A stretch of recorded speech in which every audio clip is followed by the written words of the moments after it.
როგორც კი გავჩერდებით და ზევიდან დავხედავთ ამ ყველაფერს, ხო? აი შემდგომ უკვე ხვდებით, რომ ეს რაღაც დასრულდა და ახალი გვაქვს რაღაცა დასაწყები. სიმშვიდე მოდის, შინაგანი გაღვიძება და სიმშვიდე მოდის ამ ყველაფრის მერე.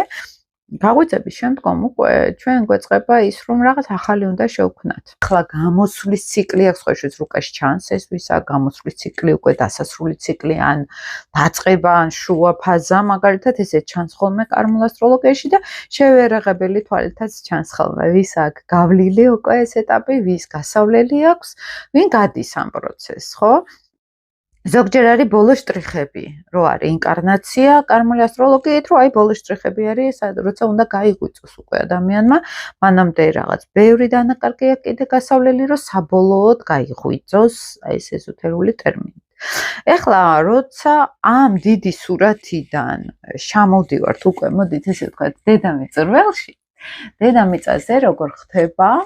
დედამიწაზე არის ესეთი რამ, რომ რაც არ უნდა ზედა სურათის კარმული პრობლემები გქონდეს, აი იმ სულიერი არქეტიპში, ხო, ეს ჩვენი სულის ძალიან დიდი ნაწილი ფსიქიკაში, ესე რომ ვთქვათ, გარინდული არის სხვა სამყაროში, სხვა დროში, ენერგეტიკული პრაქტიკებით ის გამოყვავს აქედან და არის, როდესაც გაერთიანება ხდება, ანუ შემოდის ჩვენში ის ნათელი ენერგია, რომ ხვდებით, რომ არსად არ დაიკარგა ის ნათელი და ჩვენში არის და ჩვენ აქაც შეგვიძლია იგივე ენერგია გავატაროთ და აი ამ ყველაფრით გაცნობიერებული პრაქტიკების შემდგომ აი მე ხდება რა იცით, აი მანდ უნდა ჩავრთოთ როგორი რაღაც. შენ რატო ვართ დედამიწაზე? იმიტომ რომ ჩვენ გვჭირდება სხეული, ინსტრუმენტები მატერიალური, მატერიაში უნდა განვახორციელოთ რეალური ქმედება, რომელიც ენერგეტიკას მართლა რეალურად შეგვიწვრის. ანუ ჯერ ვიწყებთ ხოლმე ამ კარმული სტრუქტურების გაცნობიერებით, შეხვედრა ჭრილთან, ესე რომ ვეძახით,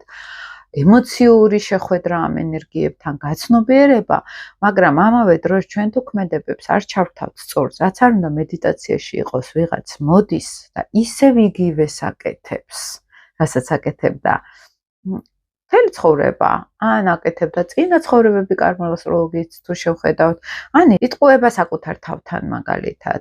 შეიძლება იყოს აი ამ ბურუსში და ტყივილში ისე გახვეული, რომ ადამიანი ვერავის ვერ ხედავს გარშემო. მინდა რომ შენც დაანახო იმის ნათელი, მაგრამ იმდენად ზის ტკივილზე, რომ ის ვერც ხვის სინათლეს ხედავს. თან თითქოს თვალი მოჭრა ვიღაცის სინათლემ, ინტერესი აქვს, მაგრამ ისევ იკეტება თავის ტკივილში, თავის ლილითში.